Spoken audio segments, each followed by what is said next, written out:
Good morning ലേബി. ആ അമ്മയെ നമുക്ക് ശരിക്കും പറഞ്ഞാൽ കാണാൻ പോലും നമുക്ക് ഭയമാണ്. കാര്യം അത്രമേൽ തകർന്നായിരിക്കുമല്ലോ അമ്മ വരിക. മാത്രമല്ല ഈ ആദ്യഘട്ടത്തിലൊന്നും തുർക്കിയിലായിരുന്ന അമ്മ ഈ വിവരം അറിഞ്ഞിരുന്നില്ല. പക്ഷേ ഇപ്പോൾ ഈ സോഷ്യൽ മീഡിയയൊക്കെ സജീവമാകുമ്പോൾ അമ്മ ഈ വിവരം അറിഞ്ഞിട്ടുണ്ടാവില്ലേ ലേബി? ഡോക്ടർ അരുൺ, ഏറ്റവും സങ്കടകരമായ ദൃശ്യത്തിനാണ് നമ്മൾ സാക്ഷിയാവാൻ പോകുന്നത്. തീർച്ചയായും അമ്മ ഇത് അറിഞ്ഞിട്ടുണ്ട്.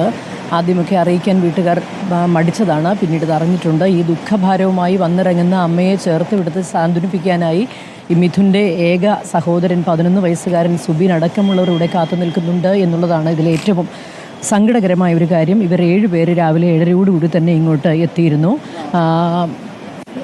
ജനപ്രതിനിധികൾ, ഇവരുടെ വീടിൻ്റെ ഏറ്റവും അടുത്ത ബന്ധുക്കൾ, അതായത് സുജയുടെ സഹോദരി ശ്രീജയുണ്ട്, കുഞ്ഞ് മോൻ മിഥുൻ്റെ അനിയൻ 11-കാരൻ സുബിൻ ഇവിടെ എത്തിയിട്ടുണ്ട്. അമ്മയെ ചേർത്ത് പിടിച്ച് ദുഃഖം പങ്കുവയ്ക്കാനായി ആ കുഞ്ഞു മോൻ ഇവിടെ എത്തിയിട്ടുണ്ട്. രാവിലെ തന്നെ ഏറ്റവും ഈ സുജയോടും മനുവിനോടും ഏറ്റവും അടുപ്പമുള്ളവർ, തൊട്ട് അയൽപക്കക്കാർ എല്ലാവരും ഈ ദുഃഖം പങ്കുവെച്ചുകൊണ്ട് ഇവിടെ നിന്ന് സുജയെ ചേർത്ത് പിടിച്ച് കൊണ്ടുപോകാനായി എത്തിയിരിക്കുകയാണ് ഇങ്ങോട്ട്.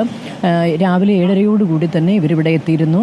ഇപ്പോൾ മുൻ ജനപ്രതിനിധിയാണ് ശുഭ. ഈ മനുവിൻ്റെയും സുജയുടെയും ഒക്കെ വീടിനോട് ഏറ്റവും അടുപ്പമുള്ള ആളാണ്.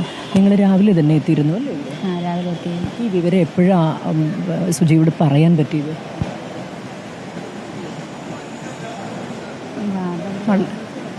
എന്തായാലും സങ്കടകരമായ ഒരു അന്തരീക്ഷമായിരുന്നല്ലോ. നിങ്ങളിപ്പോൾ എല്ലാവരും 7 പേരാണ് വന്നിരിക്കുന്നത്. നിങ്ങളിവിടെ നിന്ന് നേരെ ഇനി പൊതുദർശനം നടത്തുന്ന സ്ഥലത്തേക്ക് കൊണ്ടുപോകും. വാർഡ് മെമ്പറാണ് സുജ. എത്ര കാലമായി സുജ അങ്ങോട്ട് പോയിട്ട്? 6 മാസമായി. 6 മാസമായി പോയിട്ട്.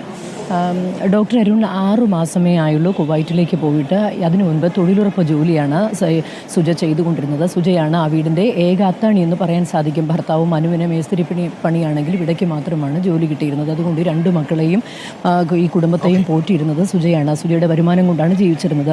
അതിനുശേഷം ജീവിത പ്രാരാബ്ധം കൂടിയപ്പോഴാണ് കുവൈറ്റിലേക്ക് ഒരു വീട്ടുജോലി കിട്ടിയത്.